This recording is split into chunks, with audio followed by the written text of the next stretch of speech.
He's a Bitcoin enthusiast and the mayor of Miami, and now he's jumping into the 2024 presidential race. Miami Mayor Francis Suarez is officially becoming Florida's third Republican presidential candidate. Here with us now is Mayor Francis Suarez. Welcome.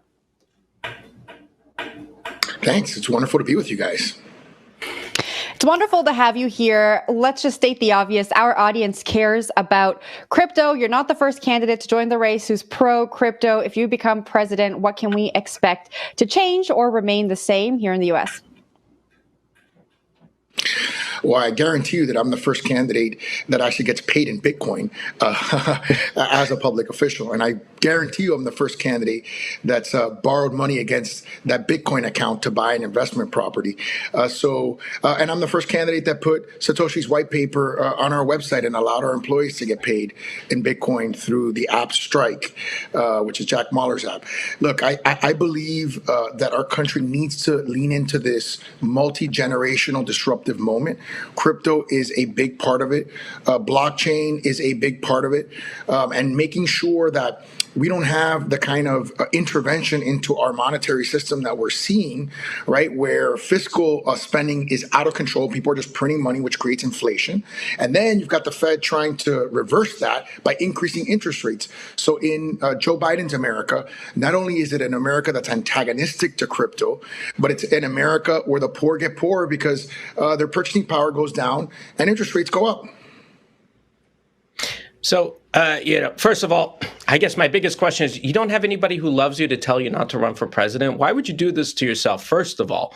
Second of all, we'll get to that question, but also, people will say, look, at the same time, you're talking about the SEC coming down on crypto. I mean, you had a horrible experience with Miami Coin, unfortunately, for you in terms of, this was something that, you came on our show and talked about. And let's be blunt, it failed as a product, essentially. And people in the SEC might say we're trying to protect the investors here. So can you explain how would you respond to that? And also, why are you doing this to yourself? Why are you running for president? So the way I would respond to it is very simple. People just want to know what the rules are, right? I think if everyone knew what the rules were, they'd play by the rules. And the fact that there haven't been a clear set of rules has created, in my opinion, a lot of these problems. And now you go into enforcement as opposed to having a legislative scheme that understands the technology, wants to embrace the technology, and wants to create prosperity out of the technology. Listen, every single technological idea is not going to succeed, right? You guys might remember, you might be too young for this, Netscape and Napster, right? Netscape obviously didn't succeed as a company. Okay, well, there you go. Netscape didn't succeed as a company, but Google did, right? Napster didn't succeed as a company, but Apple Music did.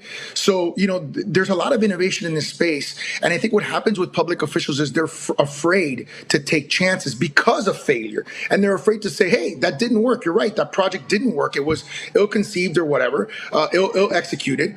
And you know what? You move on to the next idea that hopefully does work. And that does create generational opportunities. Okay, and in terms of why am I doing this to myself? Let me just real quick. I will tell you that my wife did tell me right before I announced. She said, you don't have to do this. And I said, I really feel like I do.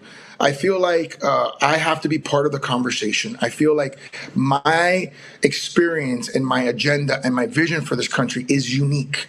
And it's a vision based on taking advantage of these generational opportunities. And yes, there are some pro-Bitcoin candidates, but they're not pro-Bitcoin candidates that have the record that I have of utilizing Bitcoin and utilizing the blockchain as a way to create prosperity for their citizens. Not one. But you're ready to be hated. I think the crypto community. I'm sure there are many who are very excited about this campaign. So, but I just want to get a little bit more specific here because you're identifying a problem that many have identified: this whole regulation by enforcement, the SEC potentially chasing crypto projects outside the U.S. But here's my question for you: what specifically would you do with this current situation, right? Because what would you do? Would you create another agency? Would you? I mean, it's actually, first of all, I'm not even sure what the president of the United States alone can do, but the current kind of quagmire that the U.S. is in regulatory wise, I'd love to hear a specific proposal for how you would get us out of it. Well, the president of the United States can lead, right? And that's what the president of the United States should do, is lead. And they should propose solutions, as you've just asked for, right? And I think you have to first look at how assets are custodied. You have to look at how you want to treat certain kinds of crypto projects and give clarity legislatively to certain crypto projects to see if something is a security or not a security, right? You have to look at fractionalized ownership of debt and equity, and how are you going to treat that for purposes of the average everyday person who may want to buy fractionalized instruments that, by the way, are not available to everyday Americans today. Right now, if you want to, you can't buy a percentage of the debt of a building. You can't buy the percentage of the debt of the equity of a building, right? Those financial products should already exist, should be sold, and people should be able to buy them, which, by the way, it does the exact opposite of what Biden is doing by making the poor poorer. It makes the poor have an opportunity, or those who have less resources have an opportunity to make better returns like the rich do. Just Mayor Suarez, one thing though, the problem is, and this is something that I'm sympathetic to your position, is that a lot of what you're suggesting, some of this is going to have to be done by Congress. Like, it's not like the president can unilaterally say, okay, so how would you deal with that issue? Of course, it has to be done by Congress. But if you have a leader that doesn't understand the technology, you have absolutely no chance of getting it through by Congress. If you have a leader who's passionate about the technology, who understands the technology, who can articulate the arguments, and who can educate the members of Congress on how it benefits the United States, not only do you have a chance, you're probably going to win. Part of the reason why I've been able to get crypto initiatives done in my council, some of which are in my father's generation, is because A, they trust me, and B, because they know that I know what I'm talking about. And so as a president, you have to be able to have a vision. You have to be able to lead and convince people. Persuasion is the biggest power of the presidency.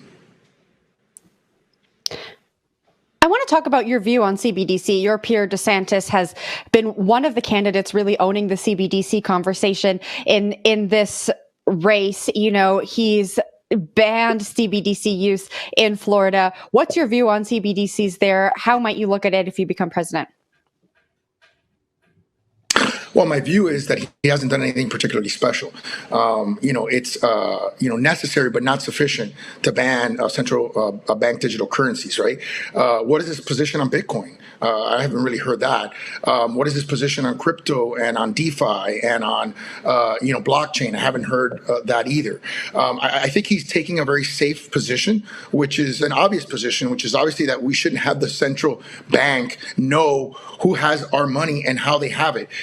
Making it a central bank digital currency, not only does it perpetuate the flaws in the current monetary system, but it makes it worse, because now you have the federal government that actually knows who has what. That is antithetical to our founding principles of privacy and not having the government be excessively intrusive. That's an easy position to take. I think the harder positions are on these transformative technologies that are what people really care about. So in bigger terms, though, I mean, should DeSantis be president? You're running for president. You're saying he shouldn't. You're saying Donald Trump shouldn't. You're saying both of those guys should not be president. And part of it, at least, is that they don't understand technology. Is that correct? Yeah, I think that their technological IQ is not at the level of what it needs to be a president that can create and promote prosperity. That's just my humble opinion. And I'll tell you this, how interesting would it be if the president of the United States, this is something I talked about in the Bitcoin conference, took his salary in Bitcoin? How revolutionary would that be? So, I'm thinking about it. I'm thinking about whether or not I make that part of my presidential platform. But I'll tell you, I think that's the kind of radical ideas that a president needs to have to be able to transform this country and position it in a way that all these technologies, not just crypto, but AI, quantum computing, the space race, and virtual reality and artificial reality are going to define the future. And we need a president, whoever that person is, that understands these technologies, that can position our country to take advantage of them. Do you think that DeSantis and Trump's general hostility, it seems, to some businesses and based on what they're doing? And I'm going to bring an example in Florida of obviously Disney. What's going on right now with Disney? The fight over Disney. First of all, would you put a stop to that? Second of all, do you think that their general outlook towards businesses is hostile, with large business at least, because of social issues? And do you think that that gets in the way of innovation? Oh, it clearly gets in the way of innovation. I mean, I think we've seen an impact in terms of loss of jobs, not just in the state but in the city, based on that. But look, I can't tell the governor how to behave, right? I just think that the fact that he hasn't had a private sector job or hasn't had much time in the private sector is a disadvantage. It's very similar to the current president, who's been a public official his entire life. When you're not tethered to the private sector, you don't understand the private sector, and you don't understand how your decisions of utilizing government power to implement an ideology impact everyday employees of a company. You have 80,000 employees in the case of Disney who are wondering whether they're going to have a job tomorrow.